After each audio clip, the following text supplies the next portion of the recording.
গুচি গ'ল বিবেক পাংঘিনী, অকলশৰীয়া হৈ পৰি ৰ'ল সৃজনা সুবেদী। আজিৰ প্ৰজন্মক শিকাই থৈ গ'ল নিস্বাৰ্থ প্ৰেম আচলতে কি। জীৱন যুদ্ধত হাৰি গ'ল, কিন্তু দুয়োৰে প্ৰেম কাহিনী অমৰ হৈ ৰ'ল। বিশ্বাস কৰক, ফেচবুকত যেতিয়া এই খবৰটো পাইছিলোঁ, পঢ়ি মোৰ দুচকু সেমেকি গৈছিল, বুকুখন কান্দি উঠিছিল এইকাৰণে এই অকলশৰীয়া পৃথিৱীত সঁচা ভালপোৱাজনক হেৰুৱাই কিদৰে সৃজনা সুবেদীয়ে থাকিব, সেয়া মই মৰ্মে মৰ্মে অনুভৱ কৰিছিলোঁ। কোনোবাই ঠিকেই কৈছিল, ভালপোৱাজন যদি লগত থাকে জীৱনটো জীয়াই ভাল লাগে। পৃথিৱীখন যে সেউজীয়া হৈ আছে, ভালপোৱাৰ কিনা বেচা কৰা বেপাৰীবোৰৰ বাবে নহয়, সৃজনা আৰু বিবেকৰ দৰে প্ৰেমক প্ৰকৃত আৰু পবিত্ৰ বুলি ভাবা মানুহবোৰৰ বাবে। বহুদিনৰ পৰা দেখি আহিছিলোঁ ইজনৰ প্ৰতি সিজনৰ নিস্বাৰ্থ ভালপোৱা। আজি নিষ্ঠুৰ মৃত্যুৰ আগত সেই ভালপোৱাই জিকিও যেন কোনোবাখিনিত হাৰি গ'ল। হয়, প্ৰকৃত প্ৰেমে স্বীকৃতি পাব লাগে, কিন্তু যেতিয়া ভালপোৱাজনী হেৰাই যায়, তেতিয়া এই স্বীকৃতি কাৰ বাবে? এই প্ৰেম অমৰ হৈ ৰওক, ভালপোৱাৰ কিনা বেচা কৰা বেপাৰীসকলৰ বাবে এটি আদৰ্শ হৈ ৰওক। বিবেক পাংঘিনী আৰু সৃজনা সুবেদীৰ প্ৰেম কাহিনী নজনা মানুহ হয়তো খুব কম ওলাব। ছ'চিয়েল মিডিয়াৰ ইনষ্টাগ্ৰাম, ফেচবুকত কোনোবা নহয় কোনোবা প্লেটফৰ্মত নিশ্চয় সকলোৱে এই ভিডিঅ'বোৰ দেখিছে। সৃজনা সুবেদী আৰু বিবেক পাংঘিনীৰ এই সৰু সৰু ভিডিঅ'বোৰ হৈছে কৰ্কট ৰোগত আক্ৰান্ত স্বামীৰ মনটো ভাল লগাবলৈ কৰা সৃজনাৰ প্ৰয়াসৰ ভিডিঅ'হে।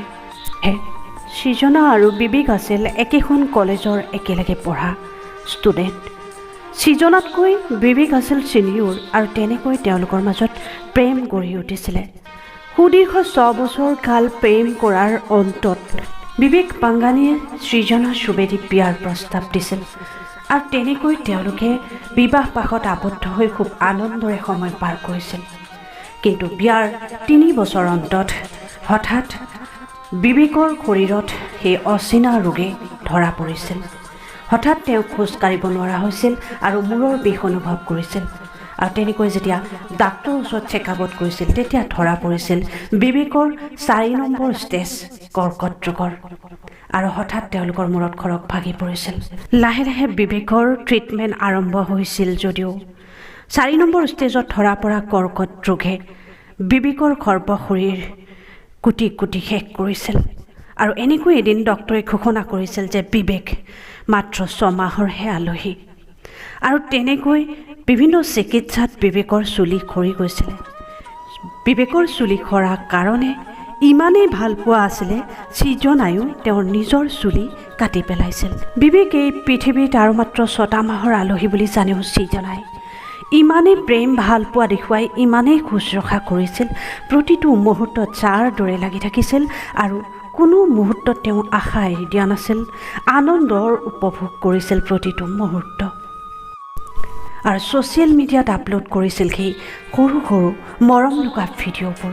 হয়তো আপোনালোকেও দেখিছে তেওঁলোকৰ এই অকৃত্ৰিম মৰম আৰু ভালপোৱা।